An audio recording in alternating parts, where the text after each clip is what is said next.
अस्सलाम वालेकुम दोस्तों, कैसे हो? मुझे उम्मीद है कि आप सभी सही होंगे। न्यू अपडेट के साथ मैं आपके सामने फिर हाजिर हो चुके हैं। कुवैत में रहते हैं, कुवैत की खबरों से हमेशा के लिए अपडेट रहना चाहते हैं, ज़रूर शुरू से लेकर आखिर तक वीडियो में बने रहें। सबसे पहले अपडेट की तरफ बढ़ते हैं, जो काफ़ी बड़ी अपडेट आ रही है। अगर आप किसी भी तरीके से कहीं पर भी इन्वेस्टमेंट वगैरह में काम करते हैं, कोई भी दुकानदारी करते हैं किसी भी तरीके से, तो अभी ऐसी ऐसी दुकानों पे काफ़ी ज़्यादा चेकिंग वगैरह हो रहा है, जो क्या सामान वगैरह किसी भी तरीके से कहीं से लेकर आती हैं, बेचती हैं, कुछ भी करती हैं इस तरीके से। अगर आपके पास में लाइसेंस नहीं है तो सबसे पहले लाइसेंस लीजिए।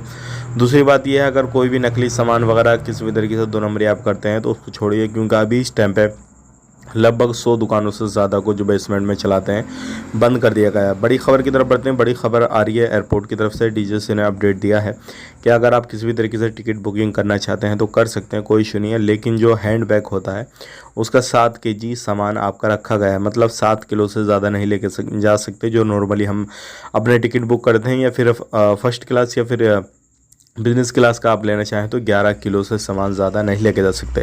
तो ये कुछ एयरपोर्ट की तरफ से अपडेट दिया गया था। इस चीज़ का ध्यान रखना है आपको अगर जाना है, और जो भी आप टिकट बुक वगैरह करते हैं तो वहाँ पे भी आपका पूरा ये पॉलिसी वगैरह जो भी अपडेट होता है, जो भी एयरपोर्ट वगैरह में एयरलाइंस में चेंजिंग होती है, तो उसमें आपका सारा कुछ टिकट में इंक्लूड होता है, और वो सारी चीज़ आपको पढ़कर जो है उसी को फॉलो करके जाना है। बात कर लेते हैं मैं अगली खबर की तरफ। जो अगली खबर आ रही है निकल के, ये भी काफ़ी बड़ी है। अगर आप कहीं पर भी किसी भी तरीके से बिना सिविल आईडी के बाहर निकलते दुकलते हैं तो आपको ध्यान देना है, क्योंकि बिना सिविल आईडी के बाहर वगैरह बिल्कुल ना निकलें। वीडियो अच्छा लगा लाइक करें, शेयर करें। आप अपना ख्याल रखें, अपनी फैमिली वालों का ख्याल रखें। Take care.